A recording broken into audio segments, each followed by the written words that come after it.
La universidad es un lugar de innovación, por eso innovación y universidad son la misma cosa. En Estudios Políticos y Relaciones Internacionales de la Universidad Francisco Marroquín, los estudiantes son los dueños de su proyecto académico. We've developed incredible curriculum, we've developed incredible outreach.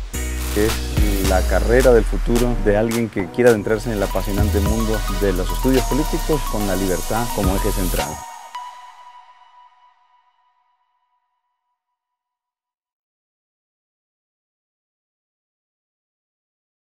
Buenas a todos, bienvenidos a un nuevo día de este seminario interuniversitario organizado por el Centro para el Análisis de las Decisiones Públicas y el Instituto de Estudios Políticos y Relaciones Internacionales de la Universidad Francisco Marroquín. Ayer abrimos este interuniversitario poco habitual, este primer interuniversitario virtual, llamado Batalla Cultural y Defensa de la Libertad en Tiempos de Crisis. Mi nombre es Eduardo Fernández Duña, soy profesor en el Instituto de Estudios Políticos y Relaciones Internacionales de la Universidad Francisco Marroquín. Y bueno, es un placer estar coordinando este segundo día. Y la dinámica de hoy será similar a la de ayer. 2 sesiones, 2 espacios para la tertulia, para el diálogo, en definitiva, para aprender más sobre liberalismo, para aprender más sobre libertad. Y en la primera sesión tenemos el placer de contar con Antonella Martí. Es un verdadero gusto para nosotros que se haya animado a participar, que sea parte del plantel de ponentes en este seminario interuniversitario. No necesita presentación, pero voy a decir unas breves líneas de Antonella, ¿no? Antonella es una politóloga internacionalista argentina. En la actualidad es directora asociada del Centro para América Latina de Atlas Network y lleva muchos años, diría yo, ya en la batalla de la libertad, en la defensa de la libertad, no solo en su país, Argentina, sino también en el resto del espacio iberoamericano, ¿no? Ha publicado 3 libros: La dictadura intelectual populista, lo que todo revolucionario del siglo XXI tiene que saber sobre sus hipocresías, enriquecimientos, fracasos, mentiras y otras cosas. Y el último, Capitalismo, un antídoto contra la pobreza. Hoy Antonella pues hará una presentación que yo creo que lleva un título muy sugerente, ¿no? ¿Qué deberíamos entender por una actitud liberal? Ya tuve el placer de coincidir este año en la LibertyCon con Antonella, organizada por Students for Liberty en Madrid. Y bueno, es un verdadero placer volver a coincidir en este espacio. Antonella, bienvenida. Muchas gracias por animarte a participar y a cooperar con el Centro para el Análisis de las Decisiones Públicas de CADEP, de la Universidad Francisco Marroquín. Y como se suele decir, el espacio es tuyo, Antonella. Muchas gracias. Buenas tardes, Eduardo. Buenas tardes también para todos los que nos están viendo hoy en vivo. Y bueno, un especial agradecimiento a la Universidad Francisco Marroquín, que es, la verdad, uno la siente como casa, ¿no? Así que muchas gracias por esta invitación y espero también poder volver pronto allí a Guatemala una vez que se reinicien los viajes y todas estas restricciones, ¿no? Y límites que estamos viendo con esta pandemia, esta crisis del COVID-19. A ver, para empezar con la conversación del día de hoy, el seminario de estos días se titula Batalla Cultural y Defensa de la Libertad en Tiempos de Crisis. Y a mí me gustaría empezar por el término de batalla cultural, Edu, un concepto al que, digamos, le he estado poniendo el ojo atentamente y sobre el que también he reflexionado bastante.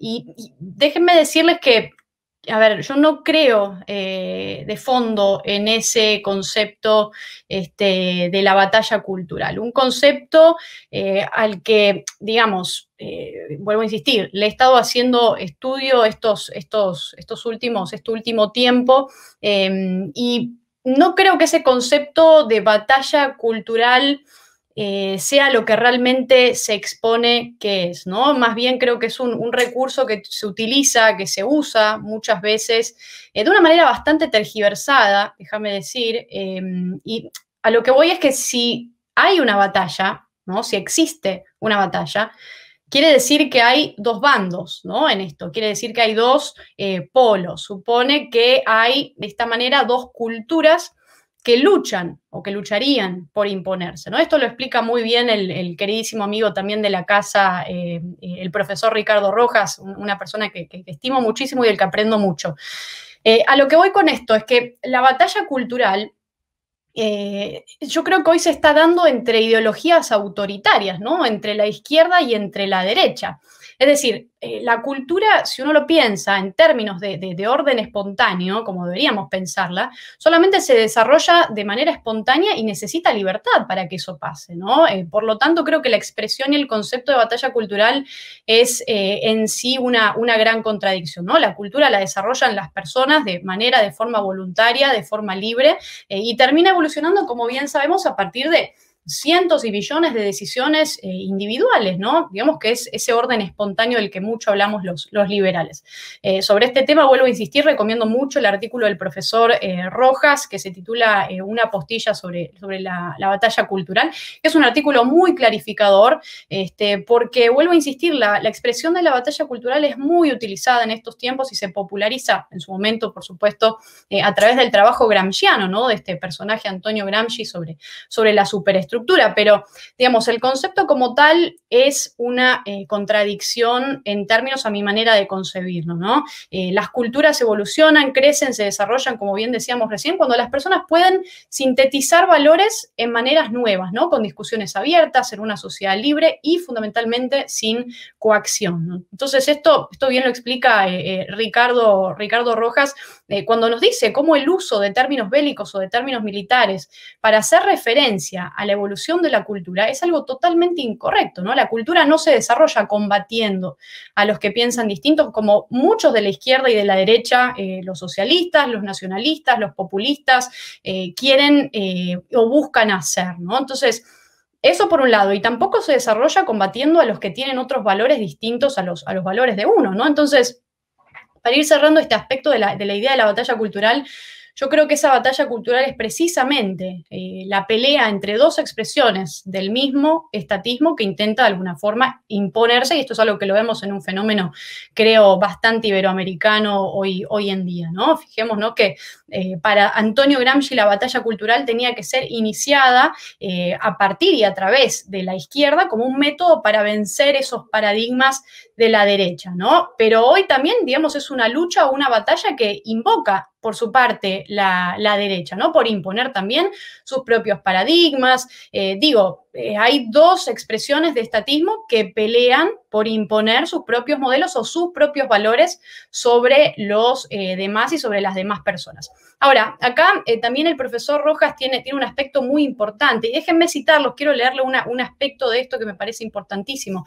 Él dice que en realidad hay una batalla defensiva, ¿no?, que es la que ha distinguido al liberalismo, que a lo largo de la historia, el liberalismo no ha intentado imponer culturas, sino permitir el desarrollo de la verdadera cultura, que es el producto de la interacción libre y voluntaria. ¿A qué me dirige todo esto? Bueno, el título de la ponencia de hoy, también sugerido por los organizadores, y también un título que me parece fascinante y muy importante para traer a la coyuntura de nuestro continente, ¿no?, y del mundo, me atrevería a decir, y se titula ¿Qué deberíamos entender por una actitud liberal? Y acá yo quiero hacer una distinción que creo también importante, y es que el liberalismo no entra en ese juego de izquierda y derecha. O sea, el liberalismo no se ubica ahí.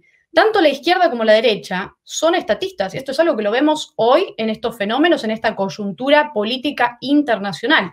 Digamos, en el ejemplo, demos varios ejemplos, el ejemplo de las elecciones norteamericanas, lo que estamos viendo hoy en día, el caso de España, con partidos socialistas por un extremo y partidos de derecha en el otro extremo, con esa ala conservadora y bastante estatista, por cierto, como lo es Vox, que luego hablaré sobre estos casos puntuales, pero quiero hacer hincapié y énfasis en este concepto, ¿no?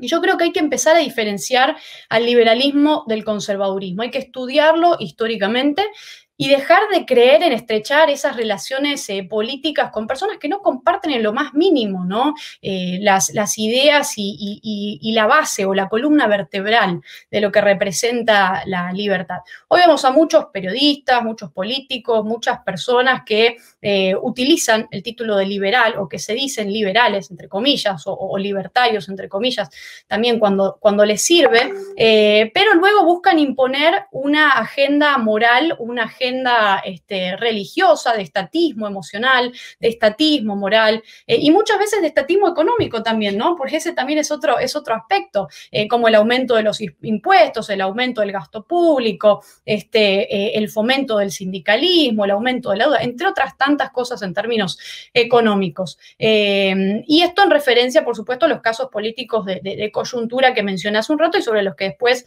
me gustaría que hiciéramos un poco de referencia más profundizada. Ahora, el liberalismo, si lo tenemos que definir de alguna forma, significa respetar en profundidad los respetos de vida, los proyectos de vida de los demás, de las demás personas, de los demás individuos. O sea, respetar los proyectos de vida de los demás individuos. Es el respeto por el libre mercado, sí, el liberalismo es el respeto por el Estado de Derecho, también, pero el liberalismo también es el respeto y la defensa de las libertades individuales. O sea, el liberalismo no se divide según la conveniencia de los propios valores o según la propia moral o según la religión de uno o la forma de ver el mundo del líder mesiánico de derechas, que nada tiene de liberal, por supuesto. O sea, ya de por sí un líder mesiánico populista ya de por sí se distancia mucho de lo que en verdad refiere al liberalismo, ¿no? Y vuelvo a insistir en que muchos de todos estos falsos liberales, ¿no? Que creo que debemos llamarlo, que en realidad son conservadores, nacionalistas, de derechas,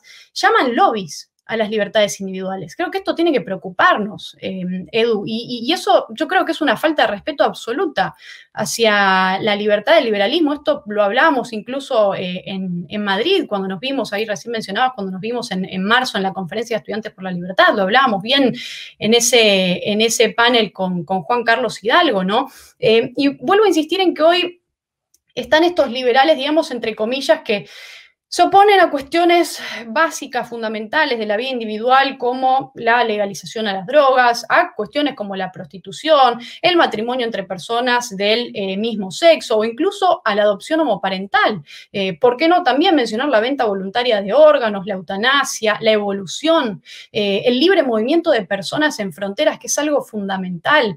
Y así todos se hacen llamar liberales o libertarios, y esto yo creo es una gran, inmensa contradicción, ¿no? Personas como Friedrich Hayek o Ayn Rand en su momento escribieron sobre el conservadurismo, Hayek en ¿Por qué no soy un conservador? Y Ayn Rand en Conservadurismo, un obituario. Y Ayn Rand bien lo dice, ¿no? Cómo hay tres argumentos interrelacionados que los conservadores usan para justificar el capitalismo, y son, uno, el argumento por fe, el argumento por tradición y el argumento por depravación, ¿no? De alguna manera, sintiendo que necesitan los conservadores una base moral, muchos de ellos deciden usar a la religión como una justificación propia y moral, y afirman que la libertad, que el capitalismo y que Estados Unidos, porque usan mucho el ejemplo de Estados Unidos, están basados en la fe de Dios, ¿no? Y políticamente esa afirmación, como bien lo explica Ayn Rand, contradice totalmente los principios fundamentales de Estados Unidos. En Estados Unidos, digamos, la religión es un asunto privado y no debe ser usada para cuestiones políticas, ni en Estados Unidos ni en ningún otro lugar del mundo. Digamos, intelectualmente, basar el argumento de uno en la fe es, como bien dice Ayn Rand en su momento, es conceder que la razón está del lado de sus enemigos, del otro lado, del otro polo. Entonces, es de alguna forma conceder que no existen argumentos racionales para fundamentar las ideas que crearon a países y que levantaron a países como Estados Unidos. Es como decir que no hay ninguna justificación racional para la libertad, para la justicia, para la propiedad privada o para los derechos individuales. Y que todos estos principios y estos ejes fundamentales solo se aceptan por y para la fe. De hecho, a mí también me parece inconcebible que figuras como las de Margaret Thatcher, por ejemplo, sean adoptadas por el conservadurismo más rancio, ¿no? Cuando ella, de hecho, se opuso a los conservadores para alcanzar la libertad económica, y además no nos olvidemos, o sea, Thatcher votó por la despenalización del aborto, votó por la descriminalización de la homosexualidad, que se consideraba un crimen, ¿no? Un crimen por el cual Alan Turing se termina suicidando, ¿no? Este gran héroe de la Segunda Guerra Mundial. Entonces, ¿a qué voy con esto? Todos estos inquisidores morales, porque creo que es conveniente y porque sirve y porque es la mejor manera de describirlos, todos estos inquisidores morales que están infiltrados dentro del liberalismo, yo creo que hay que exponerlos, hay que mostrar quiénes son. La gente, digamos, que utiliza el liberalismo, pero que en realidad busca más estatismo o estatismo que le conviene o más intervención para el lado que le sirve o que le conviene. Y a mí me gusta siempre recordar a Giordano Bruno, por ejemplo, ¿no? Un grande, un astrónomo, filósofo, matemático italiano del siglo XVI, que en su momento, ¿no? se da cuenta que, digamos, en un universo tan grande, en un universo infinitamente grande, tenía que haber surgido infinitos casos de vida inteligente y que debería haber otros mundos, otros soles. ¿Y qué pasa? Paga con la vida por esas reflexiones, ¿no? No nos olvidemos lo que fue la Inquisición, ¿no? La Inquisición que lo declara culpable de herejía, lo calcinan en público en la plaza romana de Campo di Fiori porque la iglesia lo consideraba peligroso, ¿no? Y siempre yo pregunto lo mismo y creo que esto es fundamental, porque ¿saben qué es lo lindo de la libertad? Lo lindo y lo bueno de la libertad es que te permite dudar. La libertad te permite la duda. Y eso es algo que ni a los conservadores ni a los socialistas les gusta, porque quieren imponer precisamente su propio modelo de vida, su propia idea de lo que está bien y de lo que está mal, su propia moral, su propio estatismo, ya sea de derechas o de izquierdas, digamos, para las personas que lo intenten hacer. Y el liberalismo, ¿sabes qué? No busca imponerte nada. El liberalismo cree en la libertad y en la responsabilidad. No en que tiene que ser el padre de tu bolsillo, como pretende la izquierda, o el padre de tu vida, de tu cama o de tu cuerpo, y muchas veces también de tu bolsillo, como pretende precisamente la derecha.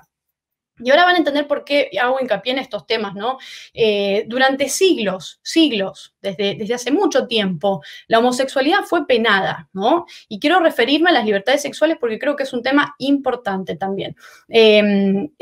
A ver, fue penada prácticamente en todo el mundo. Yo me pregunto, ¿qué daño?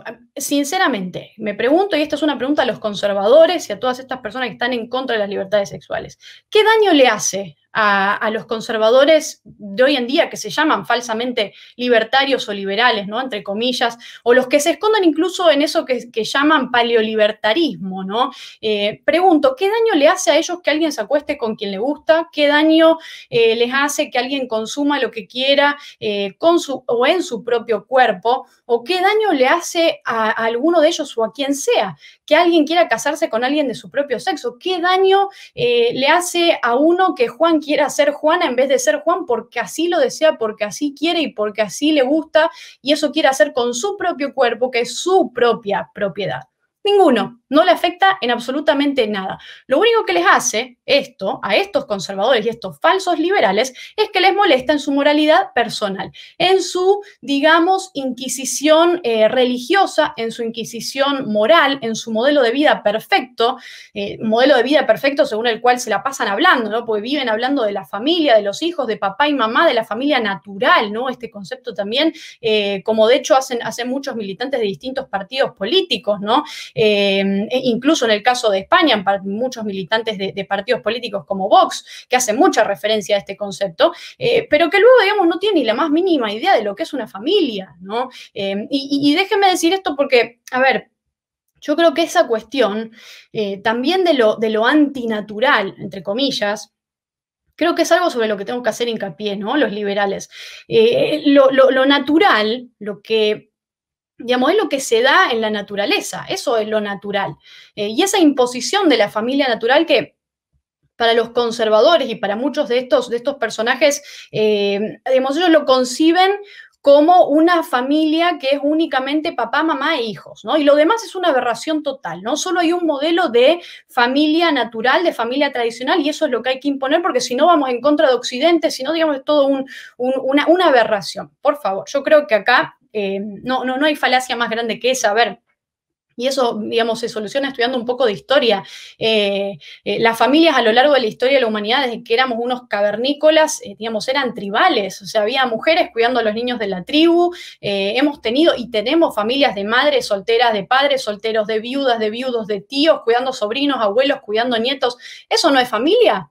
Me pregunto yo y le pregunto a los conservadores. ¿Eso no es familia? Entonces, esas condenas, incluso a la homosexualidad y a las familias homosexuales, viene también, ¿no?, con la adopción del cristianismo. Entonces yo digo acá, como bien menciona mi querida amiga Gloria Álvarez, a veces es chistoso, ¿no?, que los conservadores te digan, no, es que gracias al cristianismo es que tenemos liberalismo. No, insisto, no, a pesar del cristianismo tenemos liberalismo. Entonces, a ver, y esto creo que es una cuestión de verlo en los hechos.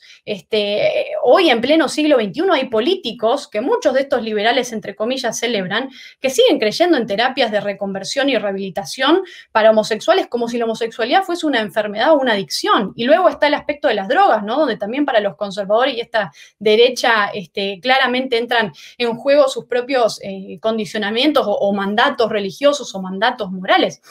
Pero para retomar el aspecto de las libertades individuales y las libertades sexuales, porque creo que eso es un eje fundamental de la actitud liberal, como menciona la temática de hoy, yo recomiendo mucho el libro Lo Impensable, el curioso caso de los liberales mutando al fascismo, de José Venegas, también un queridísimo amigo y una persona que admiro muchísimo. Y es un libro simplemente maravilloso, un libro que muestra el caballo de Troya que representa el conservadurismo, la derecha, el trumpismo, Vox, los militantes de Le Pen, de Bolsonaro. Digamos, hay colectivismos de derecha, hay una derecha disfrazada de liberal, eso es innegable. Y José Venegas dedica un capítulo muy interesante incluso a este personaje Hans Hermann Hoppe, este colectivista de derechas, ¿no?, a quien, digamos, quien él mismo se titula y se llama el verdadero libertario, porque esa es otra, ¿no?, el auténtico liberal, el verdadero libertario, y a la vez sostiene todo lo opuesto a lo que la tradición libertaria significa, y tiene ese documento, ese escrito sagrado, fundacional de estos paleolibertarios, que se titula A Realistic Libertarianism, y que es claramente como la Biblia, ¿no?, de estos paleolibertarios. Como bien dice José, está la dieta paleo por un lado y está este otro producto, pero paleolibertarios, ¿no?, que sostienen que lo que no se ajusta a su modelo de revista de los años 50 es marxismo cultural. Entonces vos pensás, sos marxista cultural, ¿no? Ahora todo es marxismo cultural y entonces hay que dar una batalla cultural para que no se impongan las cosas que a la derecha le parecen inmorales y que van en contra de su propio dogmatismo religioso, ¿no? Y este personaje, Hans Hermann Hoppe, miembro del instituto, del Mises Institute, llama activamente a discriminar a todo aquel que no sea blanco y heterosexual. Digamos, es una aberración, es una locura. Los paleolibertarios, ¿no?, que desprecian prácticamente lo que para ellos es distinto o antinatural, ¿no?, volviendo un poco a lo que hablábamos recién, como les gusta llamarlos, ¿no?, lo antinatural. Y todo esto es un disparate, ¿no? Pero además es un disparate que viene disfrazado de liberalismo verdadero a través y mediante ese apelativo de liberalismo paleo, ¿no? Y al liberalismo, digamos, le interesa la igualdad ante la ley, en la que Hoppe descree completa y totalmente. Ahora, como bien lo explica José Venegas, en este libro fantástico, espectacular, que lo recomiendo mucho, se puede conseguir en Amazon, adquieren estos personajes esta forma falsa de liberalismo para proteger, de alguna forma, todos sus prejuicios, ¿no? Ese paleoliberalismo es claramente un falso liberalismo. Es el temor al cambio de la sociedad, que no es para nada propio de los liberales, ¿no? Para nada. Digamos, esto, quien haya estudiado liberalismo, quien sepa liberalismo, lo entenderá bien. ¿Por qué? Porque, como bien dice José también, no es para nada coherente que un liberal tenga que escandalizarse por la vida de los demás. Digamos, se habla mucho también en esa postura de la defensa de la familia como la defensa de Occidente, ¿no?, lo que hablábamos recién.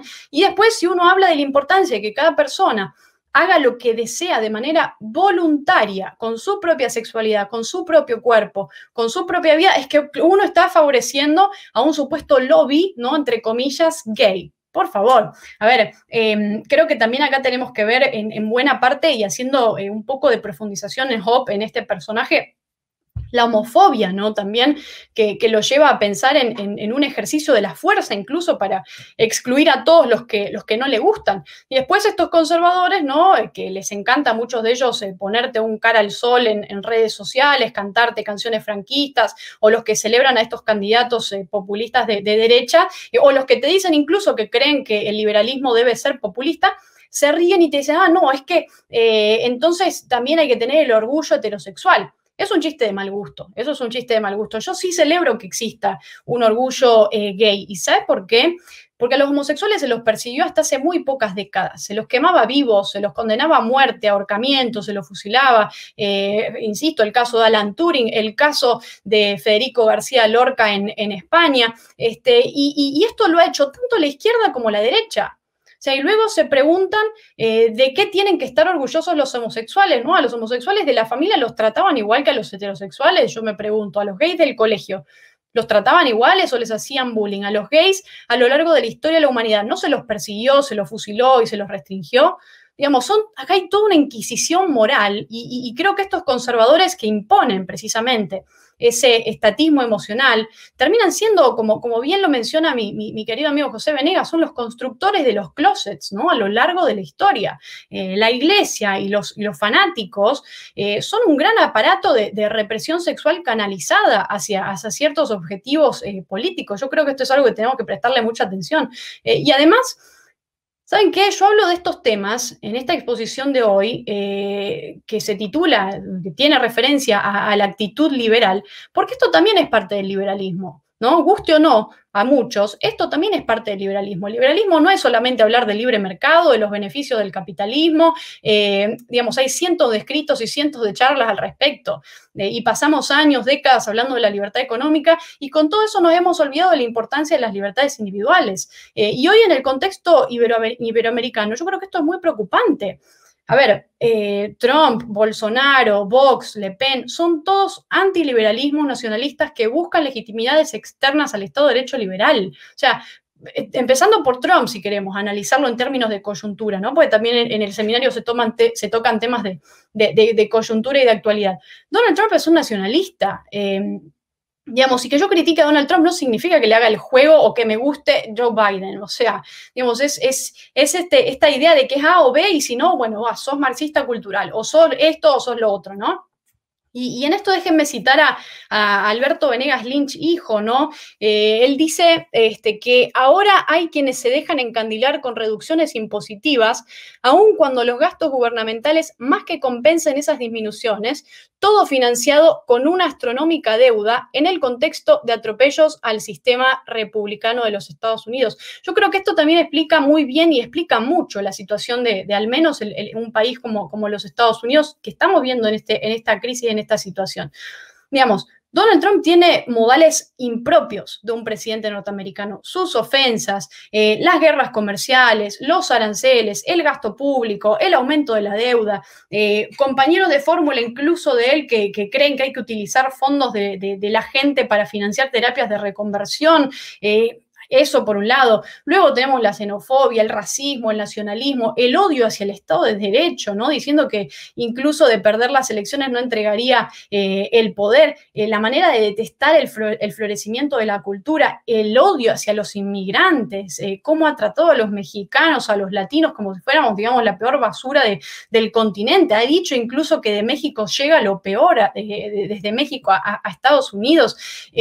Pero no, ojo, porque Trump es liberal porque está en contra de Nicolás Maduro y es anticomunista. Claro, a ver, un anticomunista que legitima la dinastía de los Kim en Corea del Norte, un anticomunista fiel amigo de los rusos. Vamos, Trump ni siquiera le extiende un permiso de residencia a los venezolanos o a los nicaragüenses a sabiendas, ¿no? Incluso de lo que representan las dictaduras de Maduro y Ortega. Pero así y todo, tantos periodistas y políticos venezolanos fieles a la sociedad conservadora se babean y enloquecen, ¿no? Cuando aparece Donald Trump hablando. Y después, por otro lado, ya para ir cerrando, porque quise también traer temas de coyuntura a colación, ¿no? Me pareció importante. Después tenemos a personajes como Bolsonaro, que también es uno de los grandes líderes de estos personajes conservadores, nacionalistas, falsos, liberales, ¿no? Que usan al liberalismo y al ser libertario y prostituyen el mensaje liberal a su gusto, ¿no? Pero tenemos a personajes como Bolsonaro, ¿no? Que prometen y tienen promesas liberales y que después, como lo hemos visto, digamos, para no perder el voto de la élite del servicio civil y militar, abandonan toda esa supuesta agenda, ¿no? Y que incluso están en contra de un montón de temas que refieren a las libertades sexuales de las que estábamos hablando recién, pero abandona toda esa agenda y no recorta ni un solo privilegio, ¿no? En términos de reforma provisional, lo mismo, ni siquiera entregó todavía una reforma administrativa de reestructuración estatal, prometió privatizar todas las empresas estatales, con excepción de algunas, como Petrobras, la Caja Económica o el Banco de Brasil, pero hizo todo lo contrario. Incluso fíjate que la televisión estatal, creada bajo el gobierno de Lula, que prometió terminar, Bolsonaro, decidió quedársela y la convirtió en televisión oficial de su gobierno. Entonces, eso por un lado. Lo mismo pasó con la oficina de correos, que está en huelga desde hace semanas, Paulo Guedes, que también presentó una reforma tributaria que aumenta los impuestos. Y ¿saben qué? Este año Bolsonaro aumentó su popularidad en Brasil a partir del llamado Plan Renda Brasil, ¿no? Que es una medida de bienestar, ¿no? Que le gusta a estos personajes populistas, incluso mayor que la Bolsa Familia del gobierno de Lula da Silva. Ahora también creó el billete de 200 reales, luego interviene la Policía Federal, porque esa es otra, en términos de Estado de Derecho también. Interviene la Policía Federal y su gobierno está en colaboración con el STF, ¿no? El Supremo Tribunal Federal, para extinguir el operativo Lava Jato, ¿no? El mismo que detuvo a Lula. ¿Todo para qué? Para proteger a su hijo, a los cercanos, ¿no? Investigados por corrupción. No nos olvidemos, el juez Sergio Moro, que era su ministro, salió del gobierno denunciando que ahí adentro hay un esquema, digamos, de parte de Jair Bolsonaro para interferir la Policía Federal. Entonces, ¿estos son los líderes liberales? Me pregunto yo. Y por último, a Vox, ¿no? Un partido político que de España, ¿no? Que muchos conocerán, que bien se ha definido, ¿no? Como un movimiento social y patriótico, un partido repleto también de esta homofobia, al estar en contra de la homosexualidad, presentándola como algo antinatural, y esto lo han dicho y lo han hecho muchos funcionarios y representantes de Vox. Lo he escuchado, he visto videos, y hay videos disponibles en YouTube para quienes quieran escucharlo y saber qué piensan. Y además un partido que cree en aumentar el poder sindical, un partido como Vox que dice que quiere subir los impuestos a las grandes corporaciones, partidos como Vox que proponen un programa de regadío para 5 millones de personas. Digamos, este partido que dice oponerse a aspectos como, por ejemplo, el aumento de impuestos, pero que después uno los ve en Madrid rechazando la bajada de impuestos y tienen un inconfundible, digamos, traje proteccionista y nacionalista de industria nacional. Esto es clarísimo, de esta idea de vivir con lo nuestro, del encierro, algo que los latinoamericanos bien sabemos que no funciona y que no sirve. Y bueno, partidarios, digamos, de sociedades cerradas, hostiles a la competencia, hostiles ante la influencia extranjera. Y como bien lo ha dicho el español Juan Ramón Rayo, el colectivismo de derechas también es una amenaza para la libertad. Vox es, como él bien lo describe, como bien Juan Ramón Rayo lo describe, una mezcla de colectivismo nacionalista, jacobinismo administrativo, conservadurismo estatizador y dirigismo económico, ¿no? A ver, simplemente si queremos ver las 100 medidas para la España viva, ¿no? Que es el programa también económico, ahí vamos a ver que Vox antepone el nacionalismo, el conservadurismo y el dirigismo ante cualquier otra cuestión. Y la realidad de esto, ya para ir cerrando, y si quieren hacemos apertura para preguntas y para discusión de estos temas, la verdad que no, nada de todo eso es liberalismo. Y yo quería dejar expuestas estas ideas porque siempre que hablamos de cuál debe ser la actitud liberal, nos quedamos en la economía, nos quedamos en el libre mercado, nos quedamos en la propiedad privada, nos quedamos en el Estado de Derecho.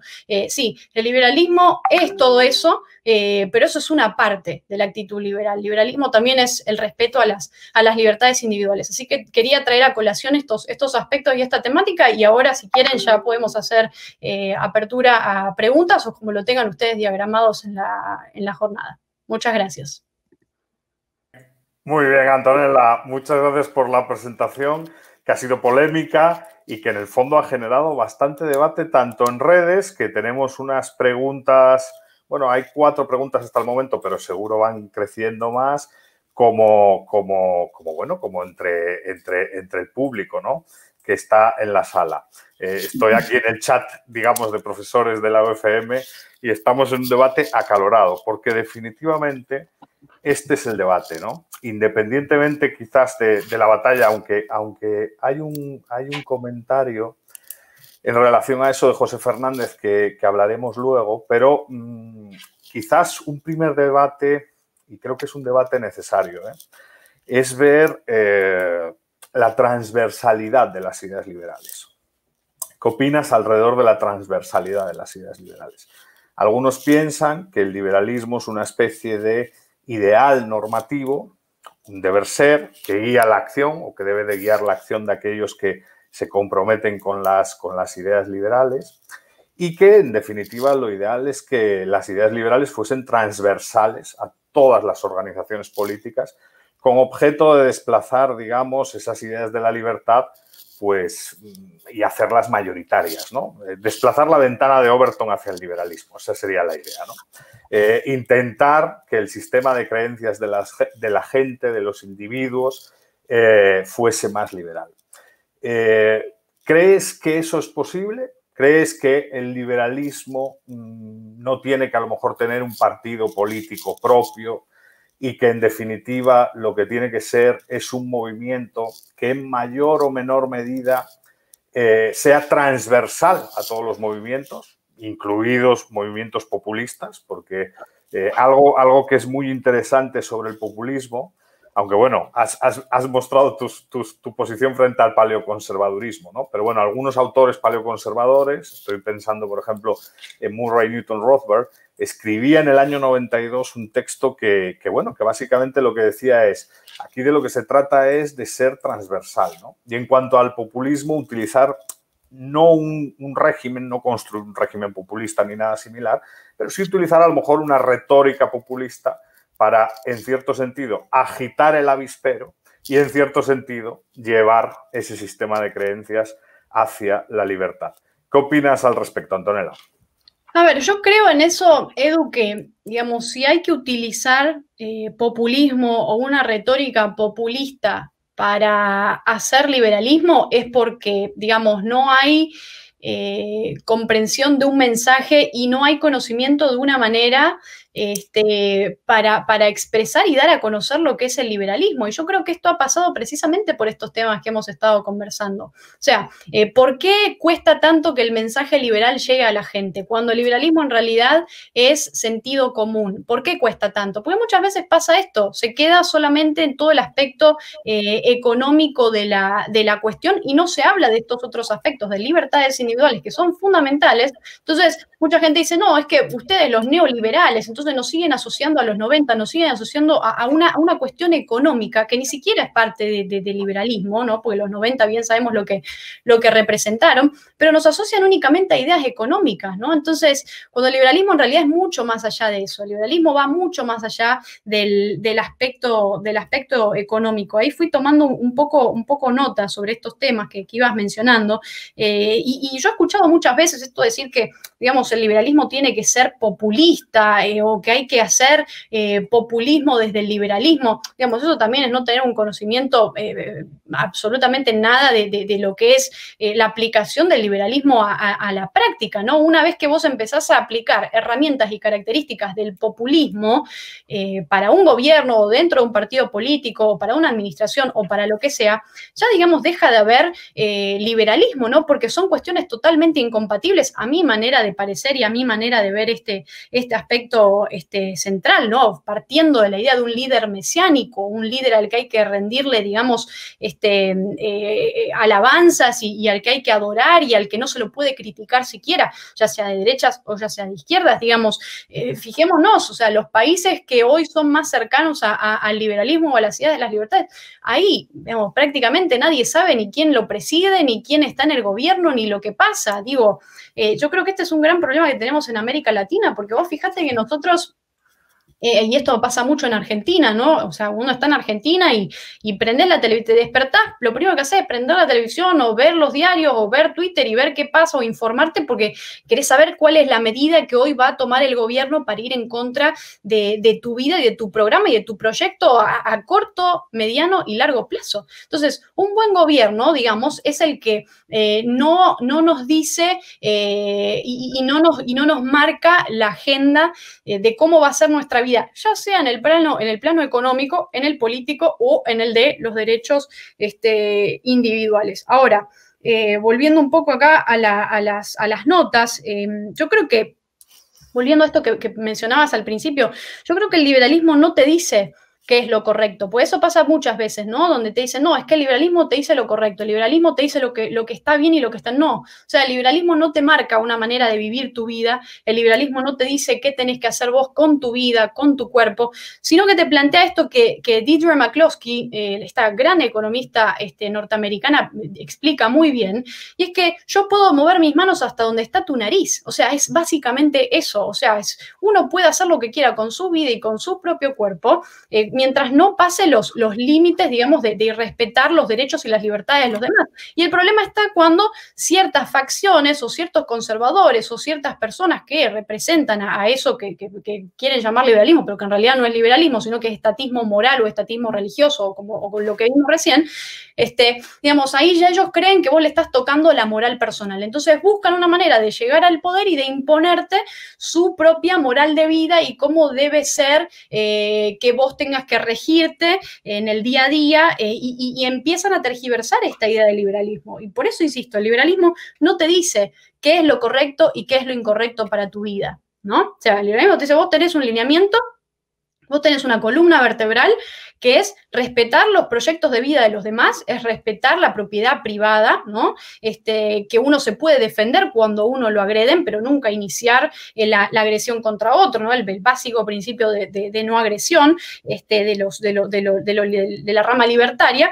Y más allá de eso, digamos, llega hasta ahí, ¿no? Yo creo que eso es la base puntual de esto. El liberalismo no te dice a vos cómo tenés que vivir y cómo no, qué tenés que hacer con tu vida y qué no. Y volviendo a la pregunta que hacías también sobre este aspecto de los partidos políticos, si tiene que haber un partido político liberal o no. Sí, claro que tiene que haber partidos políticos liberales, pero lo que no puede haber son alianzas y tergiversaciones y manipulaciones muchas veces de partidos políticos que son abiertamente conservadores o derechas y que están en su total, están en su total libertad de ser nacionalistas, conservadores, marxistas, comunistas, fascistas, que sean lo que quieran. O sea, eso para mí, digamos, yo no tengo problema con que la gente crea lo que le da la gana y no voy a estar todo el día dependiendo de una red social o viviendo de la vida de los demás y de lo que piensan los demás.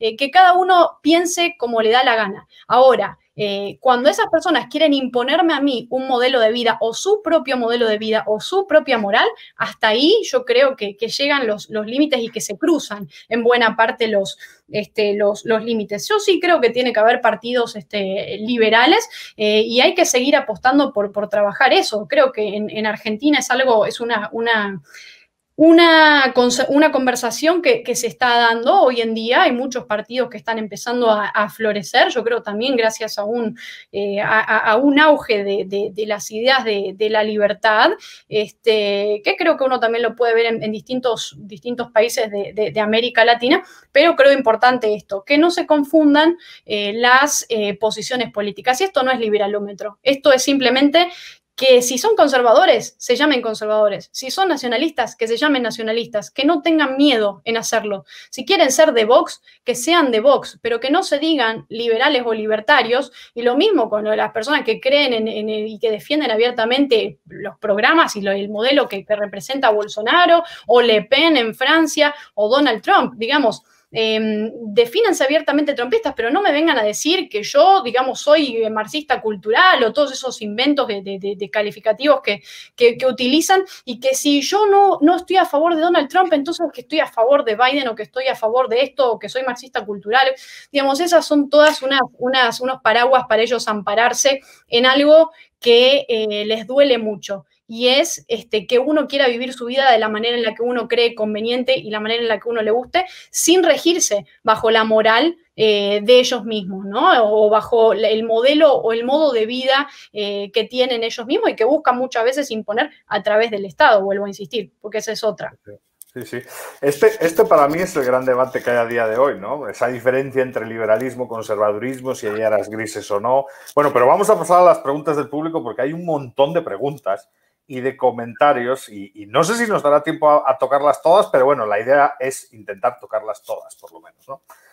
El profesor Will O'Hilby, que es un profesor del Instituto de Estudios Políticos y Relaciones Internacionales, bueno, en primer lugar, cosa que es de agradecer, dice: felicitaciones, Eduardo y Antonella, un placer este debate y escucharos y tal. Y la pregunta que dice es bastante larga, voy a intentar leer todo. ¿No tiene el liberalismo sus propios valores que debe imponer, aunque sea de una manera, entre comillas, blanda? La tolerancia, el respeto a las ideas de los demás, el libre mercado, la dignidad de la vida humana, etcétera. ¿No ha sido el fracaso en hacer esto, en conseguir esto, podríamos decir, lo que ha hecho que triunfe el colectivismo? Esta sería una primera pregunta y voy a pasar a más preguntas porque por las redes también hay muchas. Hay un comentario de José Fernández que dice: en una batalla pueden existir varios ejércitos y además si la batalla es librada para, no sé, dice José Fernández, defender la propiedad privada, ¿sería muy válido o no? ¿Qué opinas al respecto? Y si quieres, Antonella, puedo ir como de dos en dos porque hay bastantes comentarios y nos quedan 15 minutos. Ok. A ver, sobre la primera pregunta, yo creo que liberalismo e imponer dentro de una misma frase, esas dos palabras me chocan mucho y me hacen mucho ruido, ¿no? Y creo que distan mucho de representar lo que es el liberalismo. Todos esos aspectos de los que hablaban en la pregunta son aspectos voluntarios, o sea, ninguna de todas esas cosas se impone, ¿no? El libre mercado, o sea, son todas cuestiones que rigen y que se rigen a partir de interacciones voluntarias entre individuos, ¿no? Entre personas que creen que esa cooperación le va a servir a uno y que no es tampoco un juego de suma cero. Ese es un aspecto fundamental, digamos, liberalismo e imponer no son cosas que van, digamos, para nada de la mano. Yo creo que eso es totalmente un argumento que carga mucho colectivismo, esto de imponer valores. Yo creo que si hay que imponer valores, digamos, ahí se está yendo a un aspecto que refiere mucho más a un sistema, a un gobierno dictatorial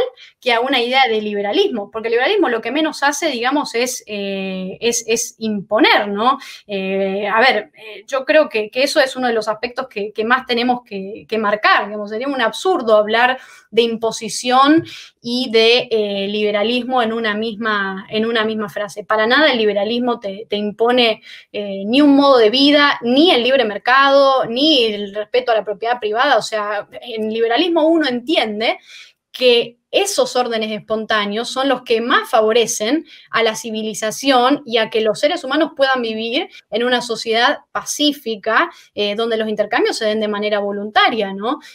Pero para nada imponiendo valores como sí buscan hacer otros movimientos conservadores que, digamos, o las izquierdas, o el marxismo, o el comunismo, que algunos te quieren imponer las bases del manifiesto comunista, ¿no? De Marx y Engels en 1848, y la idea del hombre nuevo, y quieren reformar la naturaleza humana, o los conservadores que te quieren imponer lo que rige a partir de un libro, a partir de la Biblia, ¿no? A partir de una religión y de una creencia, que son cosas muy distintas, ¿no? Que creo que no forman parte de esas ideas o esos aspectos de los órdenes espontáneos de los que estábamos hablando recién, ¿no?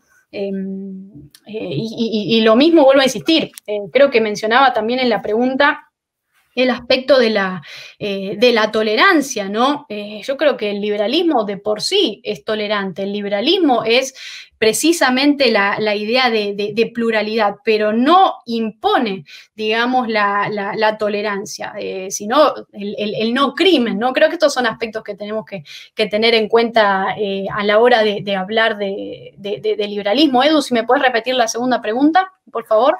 La segunda pregunta, que era la de José, no es una pregunta, Antonio, es como una especie de comentario, es a través de YouTube, y dice que, pero en una batalla pueden existir muchos ejércitos, ¿no? Y además, si la batalla es librada por, no sé, defender la propiedad privada, sería muy válido, ¿no? Ese es el comentario. Bueno, que yo creo que has respondido, ¿eh? Desde mi punto de vista, pero si quieres rematar los flecos, pues sin problema. Sí, a ver, volviendo un poco a lo que hablábamos al principio, o sea, cuando uno utiliza estos términos bélicos o términos militares para hacer referencias a aspectos que tienen que ver con órdenes espontáneos, ¿no? Porque vuelvo a insistir, o sea, son todos aspectos y ejes fundamentales, a ver, el libre mercado, la defensa de la propiedad privada, la no agresión, son todos aspectos que, digamos, el ser humano históricamente, ¿no? Y a lo largo de lo que genera y lo que es ese orden espontáneo, va entendiendo que son los mejores mecanismos y las mejores herramientas para que uno pueda vivir de manera más pacífica y en libertad, digamos. La libertad es una manera que nos explica y que nos hace ver que, digamos, es prácticamente la mejor forma de nosotros poder expresar al máximo y sacar nuestro potencial humano y expresar al máximo nuestra libertad. Entonces, yo creo que esos aspectos, y al menos el concepto de batalla cultural es un poco lo que estábamos hablando al principio, Edu, yo creo que no... Son aspectos que no van para nada de la mano en esto. Vale, muy bien. Voy a seguir, a ver si voy leyendo de dos en dos para ver si nos da tiempo. Hay un comentario... No, sí. Perdón. No, digo que nos quedan 10 minutos, estamos bien. Sí, estamos bien. Vale, hay un comentario de Mayra Ramírez, a quien le agradecemos el comentario. Mando un abrazo fuerte. Mayra dice, no creo que los conservadores vayan por el daño a, sino precisamente conservar valores que han demostrado ser útiles y que nos trajeron hasta aquí. Y formula una pregunta, ¿no caen los liberales, como lo mencionas, en una actitud irrespetuosa a los valores que defienden los conservadores? Y luego hay otra pregunta del profesor Olaf, que también está en la lista y que, bueno, puede ser bastante interesante, ¿no? ¿Cuáles son los peligros de la cooperación política entre conservadores y liberales? ¿Se debe de evitar buscar aliados políticos por culpable por asociación o sí se puede? Y quizás sobre el comentario de Mayra y con ánimo de entrar a un tema que yo creo que es un tema clave entre liberales y conservadores, que es la cuestión del cambio. ¿Cómo ves tú el cambio en el conservadurismo? Porque a lo mejor... Claro, todos caemos en el mítico artículo de Hayek de ¿por qué no soy conservador? Y evidentemente a lo mejor se trata más de una cuestión de velocidad que de respeto a los cambios, ¿no? De aceptación a los cambios. A lo mejor el conservador lo que quiere es que el cambio se produzca, pero se produzca de una manera pausada, tranquila, en cierto sentido... pues a una velocidad lenta. Y por el contrario, a lo mejor el liberal no tiene problema con que el cambio sea a través de un shock o sea rápido, ¿no? Esas tres preguntas y todavía nos queda lista. No sé si nos dará tiempo para los 8 minutos, pero esperemos que sí. Ok. A ver, sobre este aspecto de conservar valores, ¿no? Y del cambio que bien mencionabas recién, cuando hablamos de un cambio pausado o de un cambio tranquilo, o cuando, digamos, utilizamos ciertos adjetivos, ¿no? A la hora de hablar de ese cambio o de qué es lo que hay que cambiar o lo que no hay que cambiar o lo que queremos que siga permaneciendo o que siga conservándose, ¿no? En una sociedad, digamos, son todas valoraciones digamos, puntuales, ¿no? De un movimiento o de personas que se definen conservadoras o que tienen esta tendencia de derechas, que vuelvo a insistir, lo siguen rigiendo en base a su propia idea del cambio que está bien o el cambio que está mal, o en el tiempo que está bien o en el tiempo que está mal. Entonces, yo creo que en esto van totalmente en contra precisamente de ese eje fundamental que para los liberales es crucial, que es el orden espontáneo, ¿no? Por eso el recurso de utilizar la herramienta de la batalla o la idea de la cultura y el marxismo cultural y todos estos, digamos, estos aspectos, ¿no? Y volviendo a lo que decía mi querida Mayra, mi querida amiga Mayra, que le mando un saludo ahí especial y la felicito también por todo el trabajo que hacen en Ediciones UFM. Yo creo que, digamos, cuando uno habla de irrespeto, yo creo que en esto tenemos que entender que discutir valores o discutirles los valores a alguien no es faltar el respeto, es simplemente discutir los valores y discutir las ideas. Ahora, que hay personas que recurren al insulto, que hay personas que recurren a descalificar a alguien por lo que piensa o lo que cree, ok, bárbaro. Mientras uno no, a ver, digamos, eso depende de cada uno. Si lo quieren hacer, que lo hagan. No es tampoco mi manera de expresarme, digamos, esto, yo hace rato que estoy en el mundo de las ideas, hace unos 10 años más o menos, y creo que en eso siempre he entendido la importancia del respeto como base de cualquier discusión o debate, digamos, de pluralidad, ¿no? Digo, yo puedo criticar a movimientos políticos, puedo criticar a ideas, puedo criticar a ideologías, pero, digamos, cuando uno se mete con cuestiones personales de la persona, creo que ahí sí hay puede haber una falta de respeto, pero discutir los valores creo que no es para nada, digamos, faltar el respeto. Y a ver, volviendo un poco a esto de los del conservador y del cambio, a ver, el conservador tiene, digamos, derecho a no cambiar o a cambiar de espacio o a cambiar en el tempo que el conservador crea, digamos, mejor o no. Ahora, por otro lado, la sociedad, digamos, va haciendo lo que quiere. Vuelvo a insistir en la importancia de esto del orden espontáneo. Digamos, en una sociedad libre no hay un ritmo común o único de cambio. O sea, creo que eso es la base de lo que tenemos que terminar de entender a la hora de hablar de qué valores se conservan y qué no. Esa es otra. O sea, ¿quién es esa persona para decirme cuáles son los valores que hay que conservar y los que no?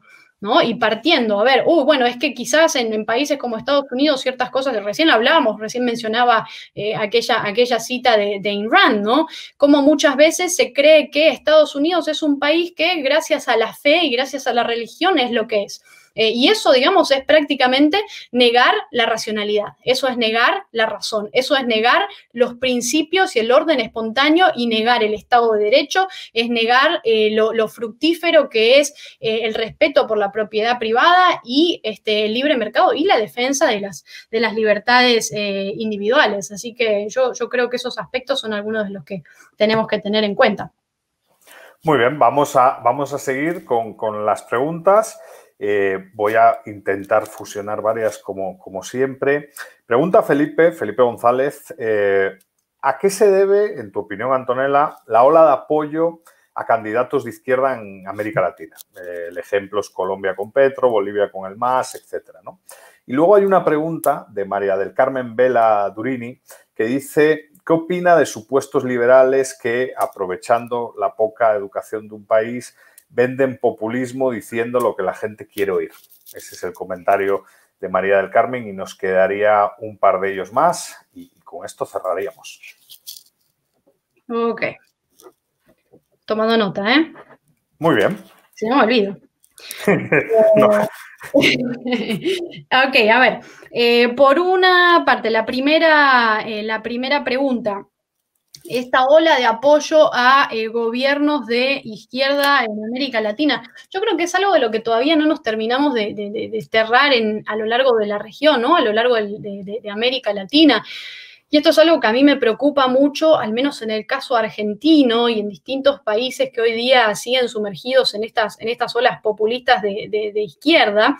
donde vemos que incluso la coyuntura y la crisis del COVID-19 le ha servido como un anillo, digamos, que le calza perfecto a todos estos mandatarios populistas que quieren y que usan, ¿no?, al COVID-19, a un virus, como su manera de justificar el avance sobre las libertades económicas o las libertades individuales, ¿no? Con tantas restricciones, algo que estamos viendo. Bueno, en Argentina ahora tenemos a Gendarmería que está persiguiendo a la gente que compra dólares, ¿no? Decíamos una locura, lo que se está haciendo. Y este año precisamente, Edu, yo creo que hemos visto una ingeniería social, la implementación de un nivel de ingeniería social a lo largo de Argentina y de América Latina que es realmente preocupante, ¿no? Y yo creo que si esta ola se da, a ver, es en buena parte porque todavía hay una mentalidad de personas que creen en esa dependencia de papá Estado, ¿no? Es algo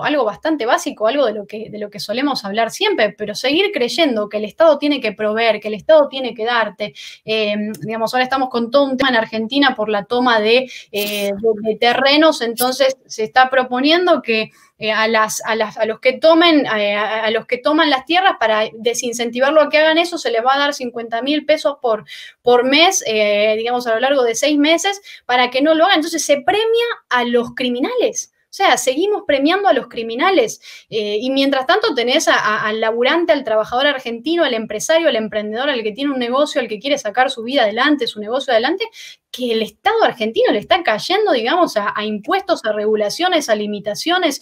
Entonces, es una maquinaria totalmente perversa, ¿no?, que se ha gestado y que creo que en buena parte también depende, como siempre lo decimos, ¿no?, desde toda esa maquinaria que surge desde Cuba, ¿no?, un país con el que no digamos, ha estado ahí haciendo lo que quiere desde hace 60 años, ¿no? Entonces, yo creo que esas son las cosas y los aspectos que al menos tenemos que preguntarnos. Y ahora, a ver, liberales que venden populismo diciendo lo que la gente quiere oír. Bueno, a mí me gustaría que ahí nos diga quiénes son estos liberales o al menos saber qué son las cosas que dicen estas personas, porque quizás así lo podemos analizar un poquito mejor o podemos saber de quiénes están hablando, ¿no? Pero vuelvo a insistir, creo que acá los que siguen haciendo mucho populismo son los que siguen aferrados a estos, o los que se aferran, ¿no?, a estos movimientos nacionalistas para nada liberales, como bien decía en la pregunta, liberales entre comillas, y que creen en hacer populismo a través del Estado, ¿no?, a través de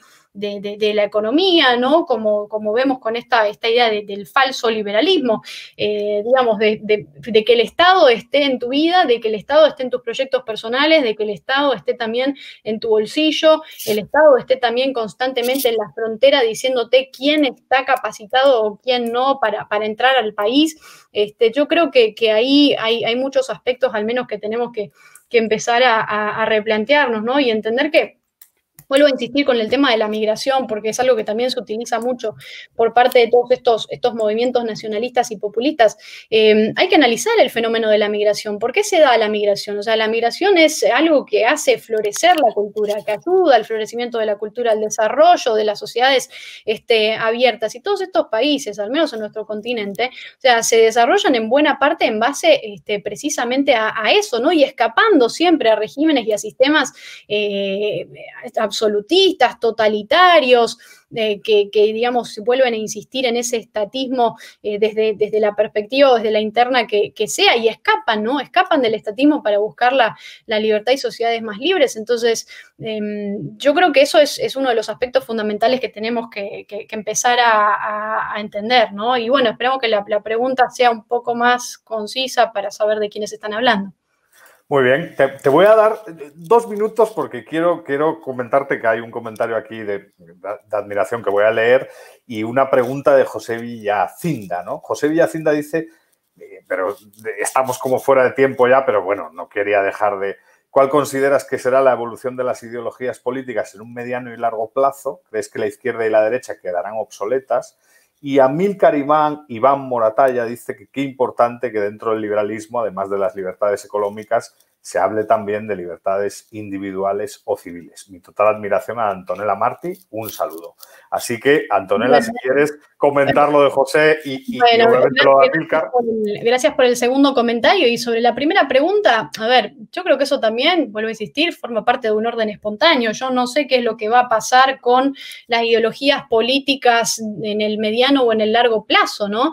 Creo que eso también dependerá de qué tanta defensa se le haga a las ideas de la libertad, de la república, la defensa de las libertades económicas, políticas e individuales como una totalidad. Y por supuesto, mientras sigamos avanzando a la hora de desenmascarar a todos estos populistas, ya sean de derechas y de izquierdas, yo creo que eso también nos va a servir para poder hacer una defensa mucho más fuerte y ferviente de la libertad y lo que representa la libertad, ¿no? A la hora de progresar, de avanzar y de tener sociedades mucho más prósperas en las que la gente viva mejor, con mejor calidad de vida, mayor esperanza de vida y con mejores salarios, ¿no? Y disfrutando y viviendo los proyectos personales de cada uno que no le afectan, digamos, en nada a los demás cuando se respete la propiedad privada y se tenga responsabilidad al respecto, ¿no?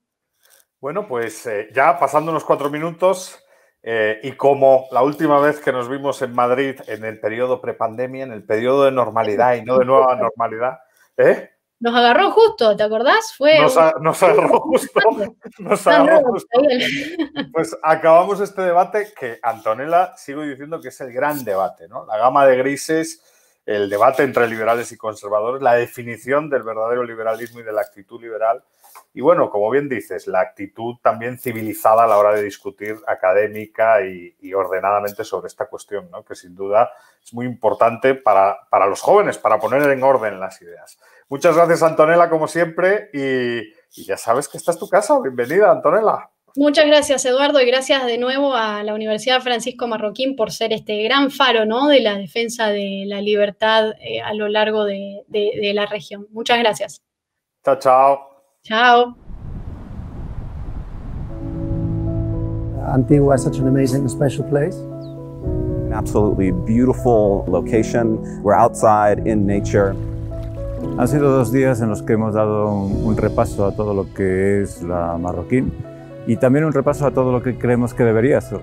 The Co-Creation Forum is, I think, the perfect instrument for achieving true freedom of the exchange of ideas and increasing the knowledge that we have. Hay que estar abiertos al descubrimiento de nuevas ideas. En Estudios Políticos y Relaciones Internacionales de la Universidad Francisco Marroquín, los estudiantes son los dueños de su proyecto académico. Cuando uno agrega más mentes al proceso, uno sale enriquecido porque descubre métodos que no hubieras pensado por sí solo. Ha sido una apasionante experiencia de co-creación y co-creatividad en la que personas de diferentes partes del mundo venían a crear la carrera del futuro. 67 participantes pensando en el futuro de EPRI. It's a really interesting opportunity to engage with people in a sort of bottom-up way, to ask and try to provide some answers to important questions about education and society. My expectations were actually superseded by reality, that the reality actually worked a lot better. La universidad es un lugar de innovación. En cuanto deja de ser un lugar de innovación, deja de ser universidad. Por eso innovación y universidad son la misma cosa.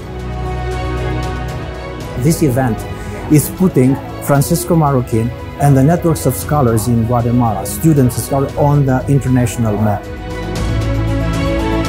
The future is very bright for EPRI and very bright for UFM.